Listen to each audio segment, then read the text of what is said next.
Here we are, last day of work at Groundwork with Indeed. Hans Voss.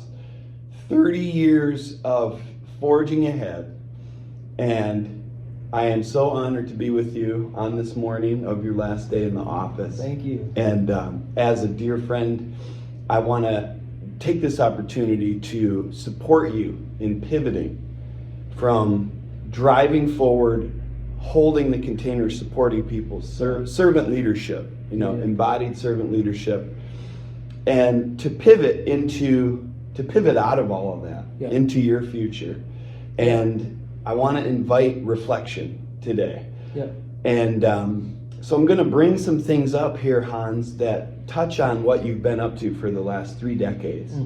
And I'm going to try to do it in a way that that honors this moment in your life where you don't have to do all these things, but other people will. Other people will here at Groundwork, other people will at Title Track, and throughout this whole amazing community of organizations and activists, and people who are listening who maybe have it in their minds to do some work, but they haven't taken the steps yet. So, so with all of that in mind, I want to invite you to share some stories, maybe plant some seeds with what you have to say, and all of this is part of my commitment to you to support you in a Zoom-free 2025. No more meetings, no more needing to raise the money, no more needing to execute the programs. Other people have that under control. But the 3 decades that you've been doing that at such a high level have been a tremendous inspiration. So we're going to talk about all of that. So before we get into it, I just want to ask you how you're feeling today. Giddy is a word that comes up for me right now. Super light, super energized, proud. I feel complete. I don't feel like I finally feel complete. There is no more to-do list for me. I think I'm thrilled to be here now at this moment. We've been planning this transition for years. And we've hit the targets and it's gone well. It's been difficult. This transition of recruiting a new executive director and me actually transitioning out has been bigger and harder than I thought it would be. But we've managed the process well, and to be here at this moment, there's a lightness that I don't even know if I know this feeling. Wow. Maybe when you're a kid on a Saturday afternoon with nothing to do, but I haven't had that feeling of lightness in a long time, and I'm just stoked. I'm so happy to hear that. Good. Well, you've earned it, and it's true. It has been years of building toward this, so you've earned that lightness. And I want to start by talking about meetings. So you're not going to be doing meetings all the time in the year ahead. You'll be meeting with the Grand Canyon and, out on this quest. But Groundwork and the Michigan Land Use Institute was what this organization was called before Groundwork. And it's been, you've had a lot of meetings, hundreds, maybe thousands of meetings. And to get this organization together in the first place, one had to call a meeting. So as you reflect on all of these meetings, what has made good meetings for you? What advice do you have to give to people who maybe, hey, I want to do something? Well, you got to get some people around the table. How do you have a good meeting? What are the hallmarks of great meetings? Well, have them in person if possible. I believe an in-person meeting is a much more effective way of connecting people together around a topic. That's maybe just my preference because I'm not a flat screen kind of guy so much, but I think meetings should be formal or at least structured, and you should have boundaries and rules and agendas and timelines.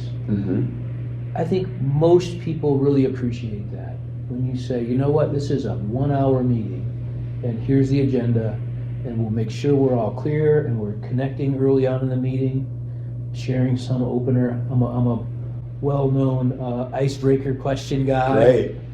I mean, I know more about my colleagues' musical taste than you could imagine, because for years I'm like, if you were on a desert island, it'd be that one album. they're like, okay, Hans, I know this one. So I think there's good energy, connecting around a meeting, a clear agenda. Boundaries around time and what you're talking about, what you're not. Yeah. We've learned a lot about meetings, and we've incorporated some new principles around our board meetings, around inclusivity and equity, even in a meeting, and how people are heard, and whether you're, speaking out of curiosity or like advocating for a point of view. Like, I think there's a lot of, there's a spirit of a meeting that it should be intentional, and you may want to keep on going past the end point, but maybe someone's got to go. Maybe they have to pick their kid up at school. Like, right. You got to end. So I think a little structure, a little understanding and intention around a meeting is worthwhile. I think. I also people think show up and be present if they know that they're safe and not held captive. For sure. Yeah. I also think there's a companion to the meeting is the walk, or beer after work, or like a very informal, no agenda, like creative session. Like, it's hard to get a lot done in a meeting with 7 people on a topic. I think you have to do work outside. You got to read. Hey, everyone read this first, or gee, that meeting kind of blew my mind. You want to go for a walk and talk about it more? Because I don't feel figured out on that. Yeah. So I think that a lot of the good ideas that have happened in Groundwork have actually not been in meetings. They've been in car rides, coming back from Lansing, and you really get creative with a colleague and come up with some new ideas. Then you go, hey, everybody, we just had this idea. Can we have a meeting and talk about it now, so we're all connected to it? So I think you have to. It's hard to create truly creative spaces in a meeting, and sometimes you kind of look to cultivate those in ways that are more comfortable and kind of less formal. Yeah, good. In a sauna. There we go. We had some good ideas in our last sauna.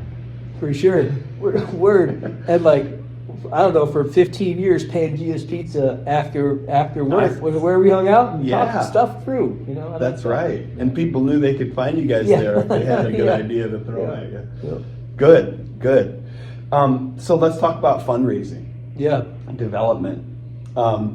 You have been a great coach for me in fundraising, and one of the biggest lessons that I think I've gotten from you is to just recognize that going strong can be something that anyone who feels strongly about their work can do with fundraising. Like, do I believe in what I'm doing? If the answer to that question is yes, then let yourself off the hook and just tell this person or whatever, a foundation about why you love what you do, why you believe in it, and encouraging confidence, encouraging going strong.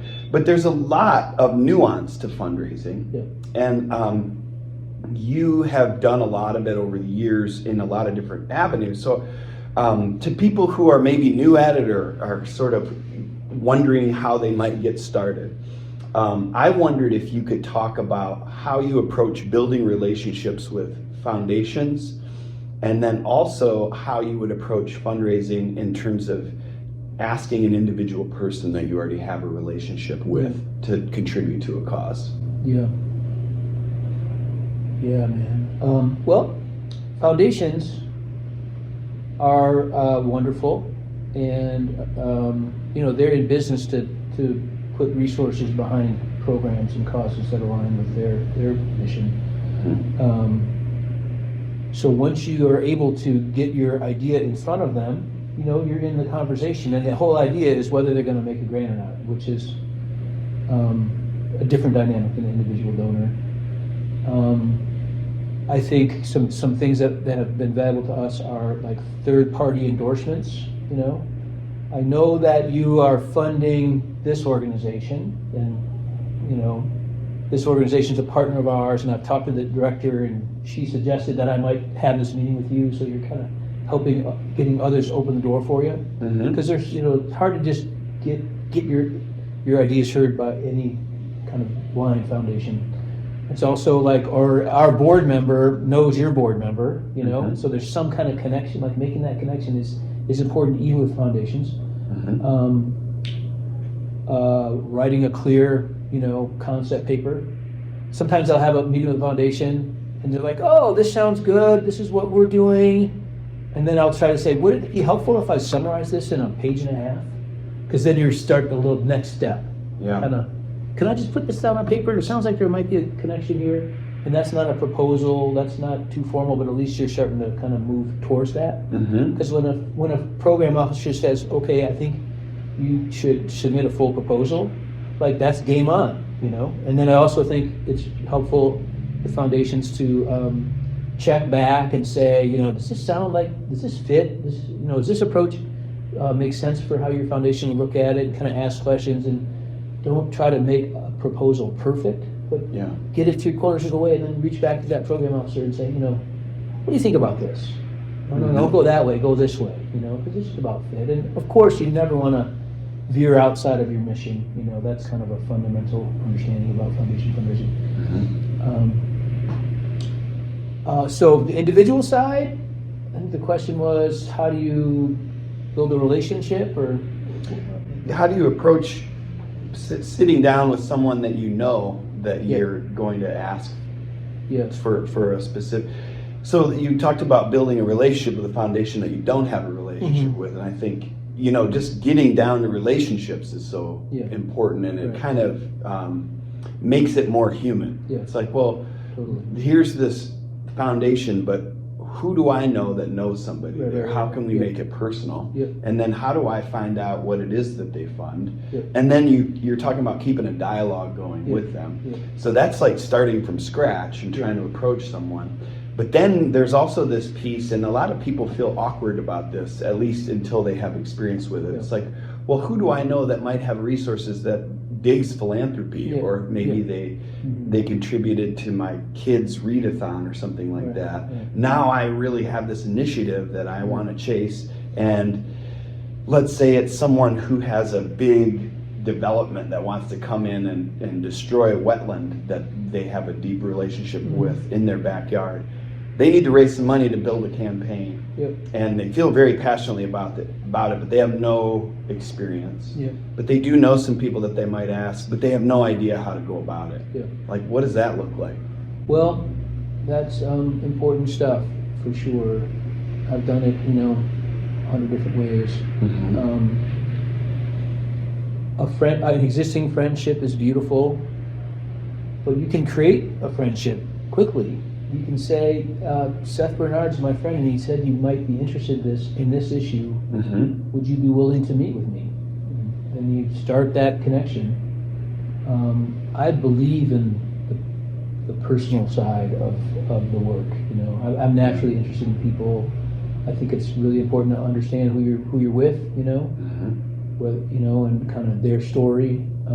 Make your case real clearly. And I think we have to keep in mind that there's 1,000 great causes, And some people who are maybe philanthropists, they're probably getting multiple requests from all kinds of different organizations. And, how do you compare one versus another? You almost can't. And so I never feel there's competition. I do feel this is a little cheesy, but I kind of feel like I'm giving you an opportunity to support something good. This organization is doing really good work. This is what we're up to. If you're interested in this, and you make a check for X amount, we're going to put it towards getting this done, and I can stand behind this. So there's a real strength and confidence in knowing you've got a program that you can follow through on. We've had that here. I think, but it's also a question of are you into this? Because you can't force it. And when you when you ask someone for a gift, that's a part where a lot of people just go, oh, I can't do that. That's a lot. And I feel like, well, some people are not into it.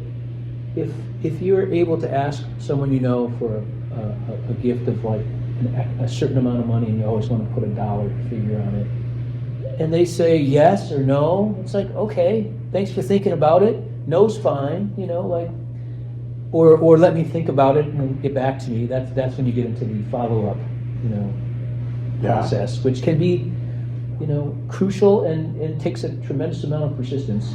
to kind of keep pushing. Sometimes when I'm with friends, like real close friends, I'll say, hey, we're friends.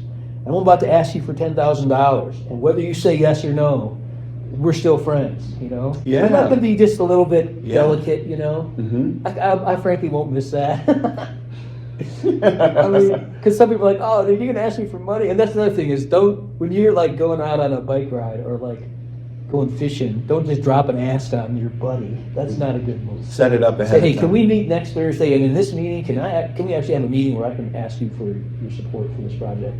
Yep. Let people know. I think anyone you sit with, you should let them know whether you're going to give them an ask or not. Yeah. So just clarify that up front, just like any meeting. Like, what are we doing here?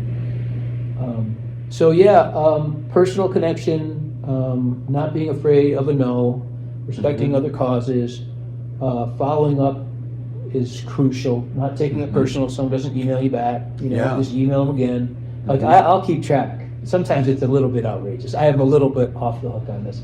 I'll do like 43 follow-ups, and then I'll finally get them, and they'll be like, "Oh, hey, man, I'm sorry. I've been, been kind of distracted. I didn't mean to get back to you." I'm like, "Hey, no problem. Just here on try number 43."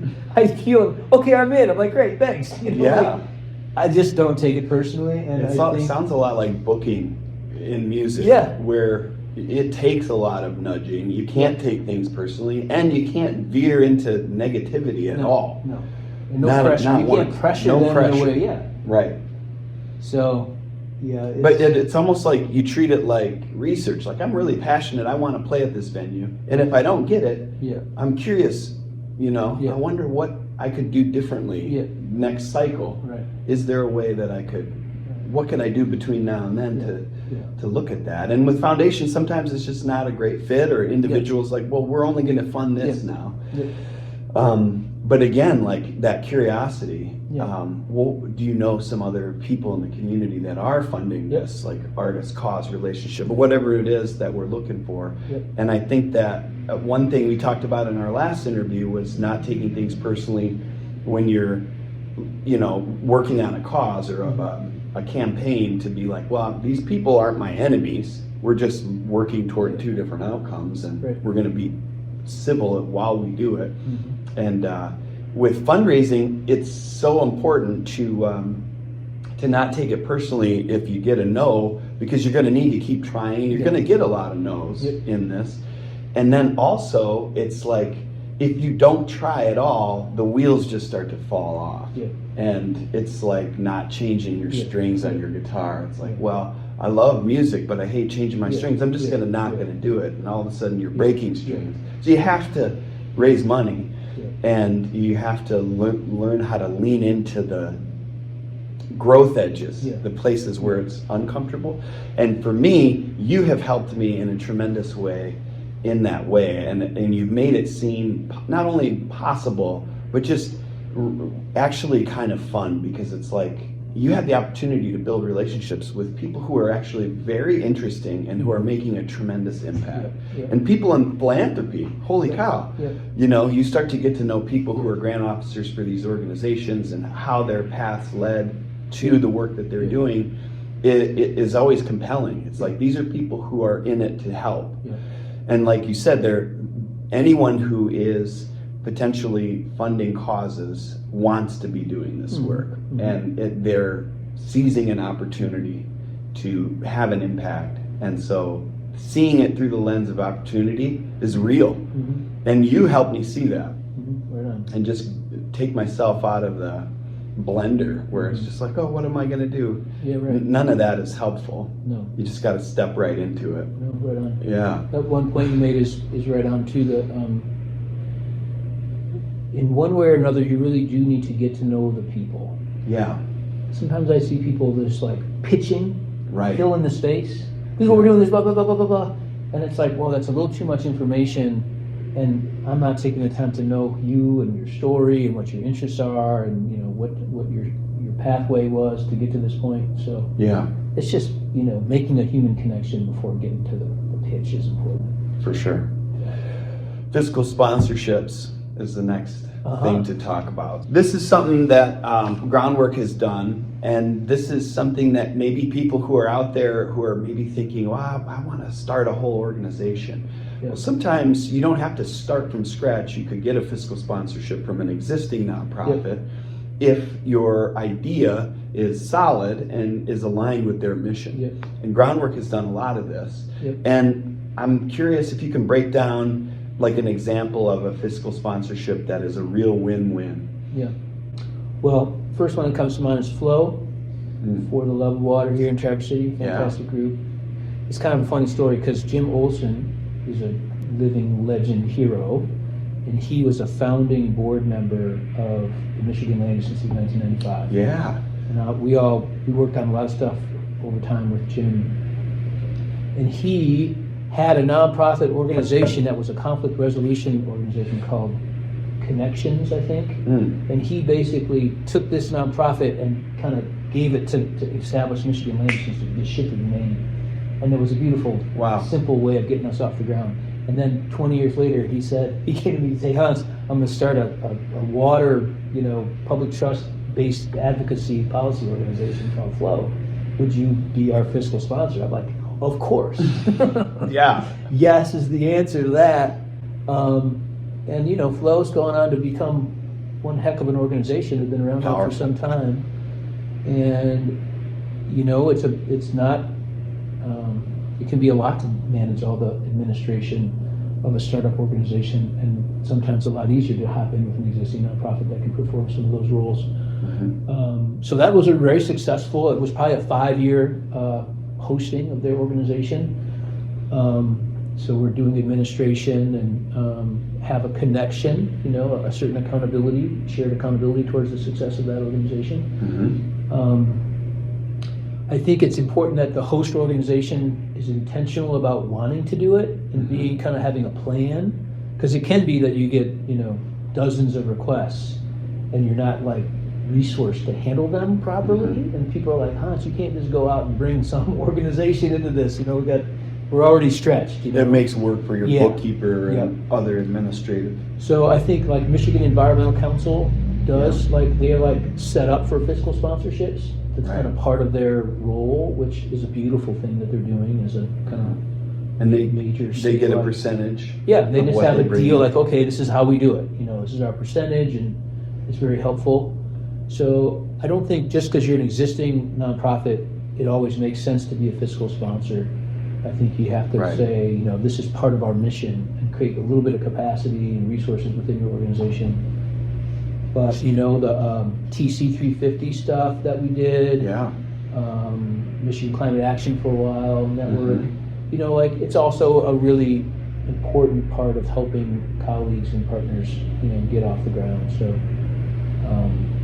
it just requires some clarity and definition up front, so no one's, misunderstanding the agreement. Beautiful. And so we're moving on to programs now, and this is another area like fundraising where things can happen in a lot of different ways. And you guys have done a great job here of taking two different paths. One being like long-term strategic planning around programs, the slow burn of getting all the stakeholders around the tables. 10 cents a meal is a program where you worked with state government, you worked with schools, you worked with all of these sectors, farms. And then you also you have done work over the last 30 years here that is just like totally emergent. Like, hey, Hans, did you check your phone this morning? Do you see this news? And it's just like, what are we going to do this morning? And you have to get it off the ground right away, and you're writing a press release or you're mobilizing people. So what has been your mentality as executive director around building programs and being nimble enough to be able to also pivot and jump on something right away with your resources? Well, it's great. These are all meaningful things to think about at this moment in my life. You want to be nimble and able to move quickly. When you're an advocacy organization, sometimes the things that emerge never were on the strategic planning, goals. And we, as a community of environmental activists, need to have the capacity to react. Line 5 is a great example. There was a fun origin story of the Line 5, oil and water don't mix, which we were the fiscal sponsor of. Yeah. People, myself included, went down to a climate rally in DC, and the topic was the Keystone Pipeline, and somebody said, well, there's a pipeline called Line 5 that runs right through the Great Lakes, and many of us hadn't heard about it, and we were like, really? And National Wildlife Federation did this incredible report, and Beth Wallace. Yep, and yeah, Beth Wallace, and Jim Lively, who, never was held back by rules or boundaries, said to me, hey, we got to do this. Yeah. I'm like, okay, Jim, that's a good idea. What does it look like? And, we kind of convened a bunch of partners quickly to form the Oil and Water Don't Mix Coalition. And that, has been one of the most significant issues in the state of Michigan. Yeah. So some of the things that worked there were convening partners, communicating actively to the public, assessing, is this a winner issue or not? Like, that's one of the things I do. Yeah. It's not just, is it an important issue? Is it an issue that's going to have traction in the public sentiment? There's a lot of important issues that you can't organize around, or it's harder to organize around. We didn't have any money to do this. Yeah. So I think Oil and Water, the whole Line 5 work has not been very well funded by big foundations, at a big level. But we were able to kind of turn to some donors and say, can you help us with this? We think this is important. We don't know all about it, but we feel like this warrants this action. So my point there is being prepared to be responsive and to convene in an almost emergency response approach is important.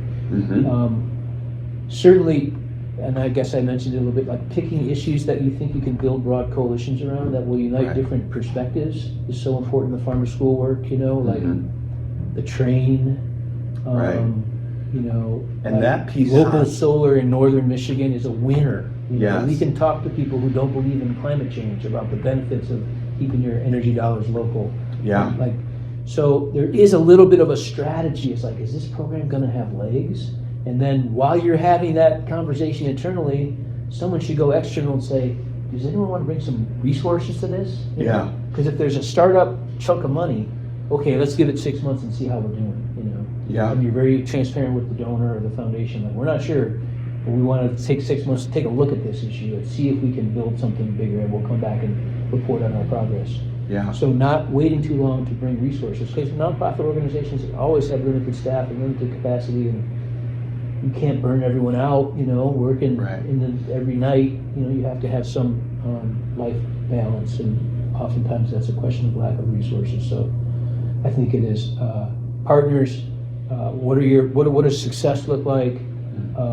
Is there bounce with a broad array of human beings that might have an interest? Can you raise funds to get something going where you can put the resources behind it? And are you being kind of honest internally in your assessments? Like, are we winning this? Are we gonna, like, sometimes you gotta kind of back off and go, that one doesn't seem like it's gonna go. Yeah. And that's hard, because sometimes it takes 20 years to get something big done. And sometimes you have to assess, is this the kind of project, like revitalizing a train line to northern Michigan, that we're going to put in the top tier, we're not letting this go list? Right. And is there other stuff that's more in we're still evaluating whether we're going to put, our organizational backing behind it? And knowing the difference is kind of a subtle thing, and that all needs to be collaborative with your team, Yeah. You don't want to have sections of your organization out running one way and the other part of the organization go, what are we doing that for? Right. There's an internal communication planning part that's really important. Yeah. And we have boards of directors in nonprofits, and one of my principles with the board is never surprise them. If something new pops, let the board know right away. I remember the Line 5 conversation. Like, hey everybody, this was not in our work plan this year, but this is important. Can we convene a special meeting? Because we can't go out on a high-profile, controversial issue and not let the board know or invite their involvement and come to an agreement together. Right. So. Yeah. Good. So there's a plan within the organization that we are going to entertain some diversions if we feel called to do this, and the protocol here is to let the board know immediately, but that the board also needs to know that this might happen on any given year. Yeah. Yeah, to be prepared. Yeah, and one of the things you touched on in terms of like assessing whether or not it can be a win is something I feel like Groundwork has always been so good at. Yeah. And it's really embedded into the organization is journalism and storytelling. Yeah. And to frame the issues in a way that gives strength to the narrative. And so it's sort of like, line 5. We can explain this to somebody in 15 or 20 seconds if need be. And the image of it and the story of it, it pulls on our shared identity and our shared values. And we frame it in a way where it's just like, yeah, this makes absolute sense for us to come together to stop this. This threat is outrageous, and the company that's putting us at risk is not even a Michigan company, etc. So I think that Groundwork has been a great inspiration in confidently putting stories out there that people can grab onto. And you talk about the rail, that is one of these longer term projects. Like, is this going to happen? What does it look like for it to happen? But it's something that captivates people's imagination, and for it to work, it's going to take a lot of people getting on board with it. And so part of that is just continuing to tell the story, continuing to convene people, engage people with it. And that's how things go from the public imagination into reality, is like through stories. And I think that you guys have had a lot of success in coalition building. You touched on it a little bit here with programs. But with the coalitions that you've built, it feels like there has been a great deal of approaching people with kindness and respect, and valuing kindness and respect, and also valuing an exacting approach.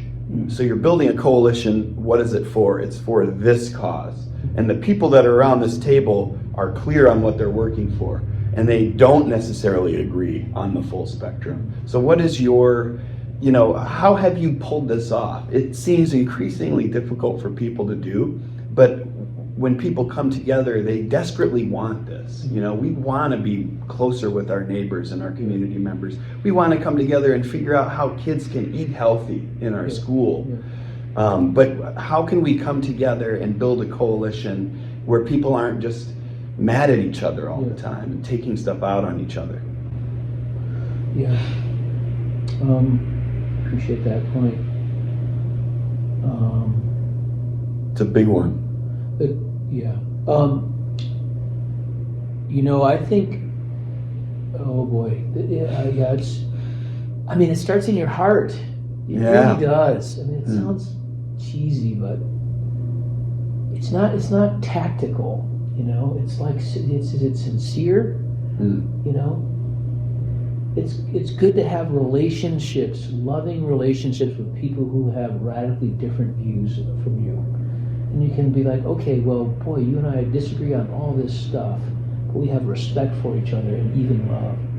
Yeah. We all have that. Hopefully, some of us have that in our life, So it sounds kind of ancillary, but I think that the sincerity of building a coalition or forming a partnership with someone with a significantly different viewpoint has to be built on a sincere respect for that human being. I think we make that mistake of looking down on people with different views or passing judgment or whatever that looks like. And so I think you have to really check yourself.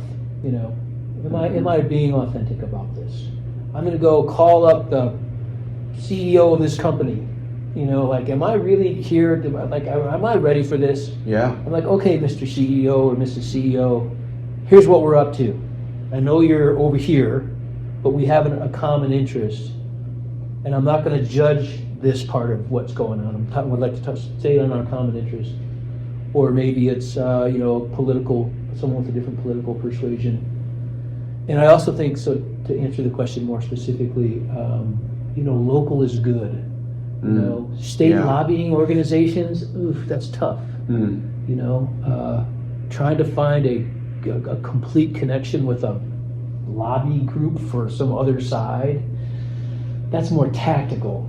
But if you can do it in your community, or in a township, or on an issue, whether it's like housing or the Hartman Hammond Bridge proposal, and you can just talk to people, and it don't matter who they're voting for, president, but you're like, let's talk about the impacts on the river or on the traffic patterns in this area, because I bet you're concerned about traffic. And like, yeah, I'm concerned about traffic. Right.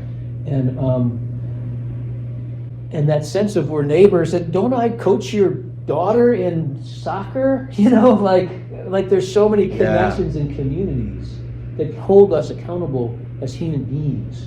Right. That call upon the better part of ourselves. And I think when that spirit can happen around local issues, even when you disagree, sometimes it's like, oh shoot, you're on the other side of this one? Darn, I thought, because we're actually close friends, but we're not together on this. Yeah. Like it goes both ways. And I think if you can start locally, when there's a lot of discord at the national level, there's a lot of opportunity because people still want to be connected. They still want to collaborate. They still want to work together. I see it all the time in Northwest Lower Michigan. I think there's a real advantage for Groundwork because we've been around for so long. Right. Because most active people have some opinion of us, probably. A lot of people don't know who we are because they're busy doing other stuff. But if you're involved in like planning and zoning or transportation or agriculture and environmental stuff, you probably like, I remember you came to the library once, or there's some, because we have 21 staff people that are kind of connected. So that the longevity helps. It's not necessary, but I guess my spirit is when the world is confusing, turn to your community or your neighbors and see what you can do locally. Because the 10 cents a meal, fantastic statewide program started at Central Grade School, with the farmer coming in with potatoes to talk to the kids, and the teachers were into it and the parents were into it, and we just built a movement around local folks, and farmers have been at the center of that. That's almost by definition a very independent thinking crowd, and they have come together around the many benefits of growing local food and getting it into the schools. So I'm a big proponent of neighborhoods and communities working together. Yes. Yeah. So you grew up in the Chicago soccer scene. Sure did. And talk about neighborhoods. Major soccer star, and one of your best friends, lifelong best friends, is NBA ref Mark Davis. Yep. So Hans, you took me to a game, and we got to see your boy Mark ref as the crew chief, a very close game that went down to the wire, and he had to make some really tough decisions. And while I was sitting there, I was thinking about our work in the nonprofit sector and activism and movement building and coalition building, and how sometimes you have to make hard decisions in the name of fairness, of trying to do the right thing, that are very unpopular. And at one point, Mark had to call a tech on the coach, in the entire arena, 15,000 people are chanting, "Refs, you suck." And these are the only people in the arena that are charged with fairness, and they're human beings and they're doing their very best, and it's all about integrity. And I've thought, wow, this is powerful medicine, And you and we turn to sports for some escape, but also for inspiration.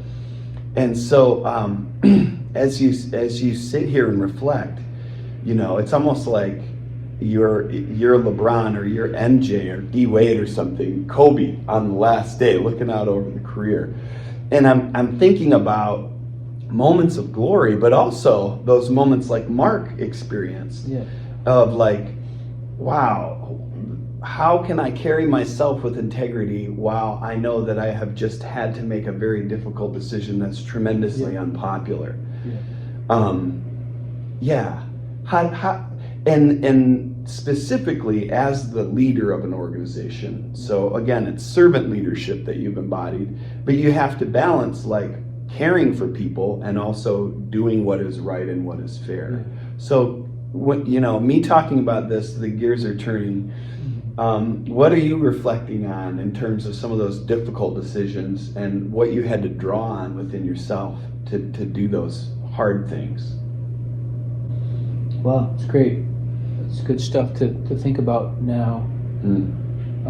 I think the analogy of Mark Davis, 25-year NBA referee, having 18,000 people chant "Ref, you suck," and he was so lighthearted after the game. So yeah, whatever, man, no big deal. It's like, right. Wow, we can learn something from that. Because I'd have crawled in the closet. I know. Yeah. So we haven't had it that bad in our little lives, but certainly some tough decisions. I think, at some point you need to make a decision, and you never really know if it's the right decision or what the outcomes or effects of that decision are going to be. But you feel what's right inside of you, and you do your homework and connect with people. You don't want to be solo on a tough decision. You want to appropriately pull people in to get different perspectives on. Sometimes when you're the director, you have to make the decision. It's kind of expected. I try to be a very, decision sharing kind of guy, but sometimes people are like, yo, dude, you need to call this one. Like, okay. And I think it's also about not being afraid of criticism and not being afraid of calling it incorrectly. If you try to make sure you're right on everything, it's really tough. It puts a lot of pressure on yourself, and you're gonna miss some. And acknowledging a mistake is open-hearted, and people appreciate that. You learn a lot from mistakes. I think when you're an environmental advocate, you're gonna have opposition to a lot of stuff. Right. Yes, there will be people that are mad at you. Speak out on this one? Well, yeah, I think it's important for these reasons. We've thought about it, and then you just go strong, and you get, people resign their memberships. Shoot, Yeah. And you and you just don't take that personally, and you respect their right to do that. We've been advocates for 10-story buildings in Traverse City. It's a divisive issue. Folks have walked away from us when we endorsed the ordinance to promote more density downtown. But that's like part of our principles. Walkable communities, higher density, less of a carbon footprint. Like, that's sincere to who we are. And we may not have had enough community input around our position on that. In retrospect, we could have gone and had more community listening sessions, because there's lots of ways to do density. It doesn't have to be 10-story buildings. But we said, well, we're going to step out on this one. And, that's one of those examples of a tough decision with consequences, both on the plus and the minus side. But I think it's also about, does this tie to your core values and what the reason for your organization is about? Yeah. Because there's nothing worse than backing away from a tough decision because you got scared. And, sometimes it's like, well, that's important, but it's not our issue. Yeah. We're not going to the mat on that one. But if it's core to who you are, convene your team and say, I think this is why, and then get out there and go strong and accept some criticism and learn as you go. Yeah. That's beautiful. I think that plays into my next topic, which is succession.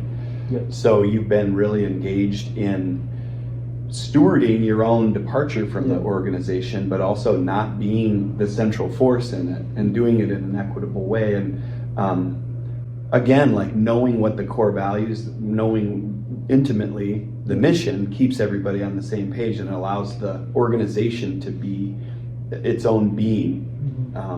So how did succession look for you? What did you set in motion, and what did you invite others to do in terms of being involved in this huge shift for Groundwork? Well, at some point, this idea came up inside of me that maybe it's time for me to move on. Which kind of caught me off guard, because I've been so focused, Yeah. And I'm like, well, this is the best job in the world, so, put that thought away, keep going. And then it came up again, because, 29 and a half years is a long time for one person to be in an organization, 25 of which as the executive director. And, there's upsides to having new leadership and, change. So at a certain point, I listened to that voice, And then without talking to anyone, I kind of shifted my angle on my leadership, which was way more of a shared leadership model. And I took my hands off of a lot of stuff. And it was so beautiful because we have all these hardworking, awesome, fantastic, smart people, and they got better when I wasn't hovering around. I'm like, God, why didn't I learn this earlier? You know, like I've never been like a command control kind of guy, but you know, I used to think I want to see that letter before it goes. Like, well, what, you know, kind of, and I would drive myself nuts. So at a certain point, I've just started to be like, yeah, go for it. You know, follow your instincts on that. And you know, you don't need to be a part of that. Sometimes it's best not to go to the meeting and take up a lot of space in the meeting. Why don't you all figure that out and let me know what you want to do, and I guarantee you I'll support it. So across the board, I started just pulling back half a step, pushing others forward, even some like structural changes in the organization, really empowering. And that's not like it's mine to empower someone else, but like supporting others as leaders. Yeah. And the organization just got better. And I'm like, wow. Huge. Beautiful, little humbling, like that was interesting. But it was mostly just empowering to see what a fantastic group we have. And then came like the real stuff, like, hey everybody, I'm leaving, you know, and now we have to do a real structured process. And it's one thing to like be in the sauna alone and know, okay, this is it, but it's another thing to set it in motion with your team. Yeah, and that has gone very well. Good. You know, I think this organization is absolutely ready to forge into the next phase. I'm so confident in the organization. I guess two thoughts on this are, I think it's not, from a personal standpoint, having a transition last like 5 years is a little too much. Like it's like, that's why this day is so fantastic, because it's like I've been working towards this day for maybe 4 or 5 years. When I thought, okay, what's the future? People talk about succession planning, and I was like, I don't want to talk about succession planning. I want to talk about getting stuff done. And finally, I started thinking about it, and I think really drawn out transitions can be hard on the person in the middle of it, but that's more personal. But the structural changes and then going through a process of selecting a new executive director is exciting. And I wrote an email this morning to the whole staff, and I'm like, every individual on this staff is a leader. We all need to lean in right now. You know, we have a fantastic executive director. Her name is Elizabeth Palchak. I mean, she's already freaking awesome. I mean, just full of ideas, and she's just a natural leader and really thoughtful and really engaging. But it's going to take her a while to get organized. So the whole staff, more than ever right now, needs to kind of like lean in. Right. And it's not just because of the change in place. You know, they're already doing their work. You're just taking me out and putting someone else in. But then the energy of the organization, you all should put a little more into it. And it's every one of us that I have such confidence in can do that. Good. So I think when you start to hear, gee, maybe you should try something else, I think you should listen to that voice. And because, you know, as human beings, you know, sometimes you need change. It's hard to leave what I've considered the best job around, but, you know, it's the right thing to do for me and for the organization. And I'm so excited about Groundwork. I can already see how new opportunities will open up with me, you know, moving on. And that to me is exciting. Yeah. Good. That's the mentality, you know, to have people be involved with it, and also to name that the whole organization was involved in the process and identifying what process they're going to take to hire the new ED and to form a committee around that. And so work-life balance is a big thing that people talk about, and some of us, our lives are sort of just there's this immersion of family and of friends and of community and of causes. And I feel myself as a father, as a girl dad, that some of the themes of like the ways that I'm stretched as a parent, what I feel called to do and grow inside myself to show up for my daughter during a certain time of her life, is like stretching me in ways that really benefit my work, or that bring me into a different space of maturity, or a different season of my life as an activist or advocate. And you have been one of my greatest inspirations as a father, as a girl dad. And as you look back at almost 30 years with Groundwork, and the majority of those years being a dad, what are some ways that Aiden and Lucy inspired you to be a better leader here? Well, that's great, man. I appreciate that perspective. Yeah, I mean, it's the ultimate work-life balance check is your family. You know, are you there as a dad? Are you there as a husband? When you're hard charging on your work. I think it's more important, you know, and I think you have to keep that in mind. Being a parent. Being a parent. Being a family member, being a husband, being a healthy human being. You're going to be a better, more effective leader, advocate if you have positive, healthy energy inside of you, and a family that's, you know, balanced, and you're showing up for them. It's not to say that I always did, because some days, you know, I was working till 3 a.m. writing the grant proposal, and, you know, like I think that any person has got to prioritize their family and their relationship and their own health. And I think I've swung in different directions on that. You know, sometimes I'm like, ooh, I'm out of balance right now. I want to also say Maureen Voss has been just, you know, the stabilizing center, that she's like, yeah, I get it, you're kind of worked up and you need to go check out for the weekend. And, you know, she'll step forward when I had to go address some work stuff.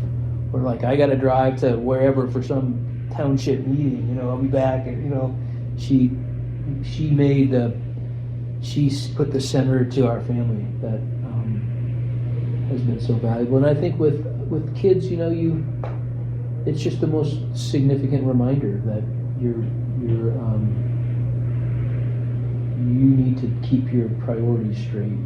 And you also want to do your part to be yourself, and, you know, show a model of like, this is who I am, you know, and come home and be like open, you know. It's not always fine. Sometimes it's like, actually, I'm having a hard day, and here's why. And I've tried to do more of that, to try to be more open with my kids as they got older. But yeah, I don't know, man. I think work-life balance is different for everybody. You know, some people are like, it's 5:01, they're like off the clock. It's like, that's how you do it. They put their phone away, they put their laptop in a drawer, and they just go make dinner, you know. I think that may be the right way to do it. I think tracking how much time you can put into your job, going to your employer, your supervisor, and saying, you know what, I need to work 4 days a week. My kids they need me, you know. Like Maureen and I took our kids on a 5-month sabbatical. Went to, you know, Mexico and all through Central America. We've gone to other places, you know. Family travel's been an important part of like, it's hard to do it Monday, Tuesday, Wednesday. Sometimes you're like, you know what, let's check out for a month and go to India. If you can, you know, we're lucky to be able to do that. But that's been some of the best family times we've had. So special events, you know, going to the harvest gathering, going to a camping trip, you know, let's go do something. Making the most of your time with your family is also part of it, I think. But yeah, it's just a big question for all of us, you know, and I don't know that I've answered it, you know, perfectly, honestly, but I think I've asked the question and tried to come at it as best as I can. And I have learned, though, that being Mr. Hard Charger and wearing yourself down doesn't help yourself, doesn't help your family, your relationship, or even your performance on the job. So dialing it back and cultivating, you know, healthiness inside yourself is pretty darn important. and I'm gonna have a lot more time to be doing that. That's right. That's right. Well, you mentioned Maureen, and that's how I wanted to culminate this interview, is to just talk about your partnership. And your partner Maureen is an incredible person, just a tremendous force in the world and in our community, and I have such respect for her and for your partnership. I've learned so much by watching the two of you tend to your partnership and to put work into it, and just like being a parent forces you to grow if you show up for it. You know, being in partnership is an amazing opportunity to grow our hearts. And one of the things that I don't think gets talked about enough, and you talked about it earlier in the interview actually, is just how much we need love. And that love is the thing we want the most. And how we're often, as human beings, just totally not in touch with that day to day. But partnership is like a reminder of that. Like, this is a love that we're tending to. And tending to love within ourselves allows us to bring love into all aspects of our life. And you talk about all of this work that Groundwork has done, and it's been done with love, and it's been done through growing love and continuing to show up with more capacity to be patient and kind. And Maureen is a real champion, and I just want to give you the mic here to just talk about her presence in your life and your work up to this point, and how that feels. Well, it feels real, and one thought that's come to me recently is so many beautiful people have come to me and said thank you, kind of giving me messages of appreciation. But I'm like, Maureen needs every one of these messages of appreciation. Right. If you're thrilled about Groundwork and all the work we did as Michigan Land Use Institute and the power of this organization, Maureen warrants every bit that appreciation, because it has been a team gig from the beginning for the two of us. Yeah. Because I could not have been the ED of this organization for 25 years and been a sane human being without Maureen, period. I mean, she has been the center of our family, and she's been the centering force in our lives together. And if you know her, so she's just so wise and open and loving and honest. And I mean, I learn from her all the time to this day. She's like tapped into some stuff, man. She like knows stuff that wouldn't even occur to me, like all the time. So I think, to have a partner with that kind of wisdom and integrity and support and love, both from a practical standpoint of like basically, being the lead parent in a family, to a friend to share things with, who is the kind of person who's like, when she says, "Hey, how's it going?" I'm like, "Fine." She's like, "I don't think it's fine, man. I think you need to tell me what's on your mind." I'm like, "Oh, shoot. Okay, here we go." And it's not and a lot of dudes don't always open up, and that's the spirit of our relationship that she, creates, is, we got to be open with each other. Yeah. And then go from there. So I just have a tremendous amount of appreciation for the caliber and power of her humanity and her integrity and her wisdom. And as I look back on this whole wild ride, if there's anyone who should get the appreciation, it's her. I mean, it's that important. And so, and it's clear, super duper clear now. And it's the thing is, it's a mind blower to have all this like insight at the very end. It's like, like I wish I would have thought more about this a while back. It's like it's coming to me now.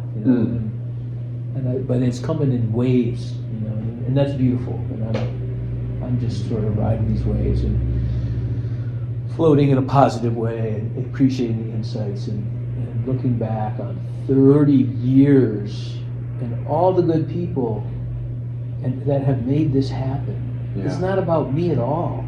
I feel like I've just been a convener and a supporter and a energy source, you know? Yeah. Like, I am more humble now as I'm walking out the door, because I see that what we've created is just the ultimate, you know, team effort. Mm-hmm. And I think about Maureen and how crucial she is. We had a picture of the staff from 13 years ago, and it was like an entirely different staff. Mm. And before 13 years before that was an entirely different staff. And Yeah. people came and put 10 years into this organization, put their heart and soul into it, and then went on for whatever reason, and now we have a current staff who's riding the energy that was created from these generations of people. Yeah. And I think it's amazing. It is. I am not here to. I just don't even. I just think of Groundwork as a true collection of people working together, and I find that the more a leader can see that, the better leader you are. Mm. You know, and I'm really feeling that even more clearly now. That leaders are coaches. You know, they're. Mm. You don't even get to shoot sometimes, you know? Yeah. They're GMs, I don't know what we are, but maybe we're just fans, I don't know. But yeah. Thanks for asking about Maureen, because she certainly has been in the center of this whole journey. Absolutely. Yeah. Well, looking ahead, what's got you excited here? And this is just Hans, not Groundwork. Groundwork will continue on. You got it all set up, but your future. Well, people say, you know, happy retirement. I'm not going to retire because I need to have a job. But Maureen and I have a little plan to explore an adventure, and I don't have any plans at all currently to go find a job. I think it'll be 6-7 months of nature and personal exploration. Beautiful. I've been reading about birds in southeast Arizona. There's so many awesome birds in southeast Arizona. Like, I think I could spend a month just walking around. Well, I'm going to spend a month walking around Arizona. I'm going to backpack the Arizona Trail with my binoculars and my fly rod. And, you know, Wow. I'm just going to get out and on the planet. I'm going to try to slow things down a lot. I'm going to try to do some stuff I have been ignoring, you know, putting aside kind of productive stuff, like domestic, you know, projects. Yeah, I want to spend time with people I love, spend time in nature, and have this radical like solo adventure thing, which is pretty radical. To go backpacking for 30 days by yourself, for me, is like, wow, that's some shit. Yeah. So I'm looking forward to that, like that kind of adventure. Maureen and I have some plans for some more backpacking in the summer, so I'll shoot out west, do some stuff, and she's going to join. And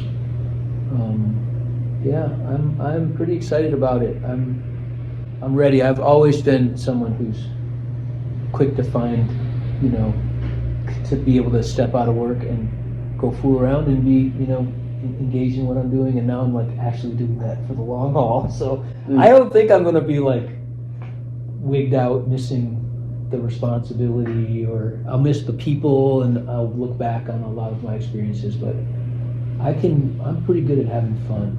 It's kind of a natural thing for me. So good. I'm ready to go check out nature, be with people, be with myself, and slow things down a little bit. Well, you've earned it. You deserve it, and we wish you all the best.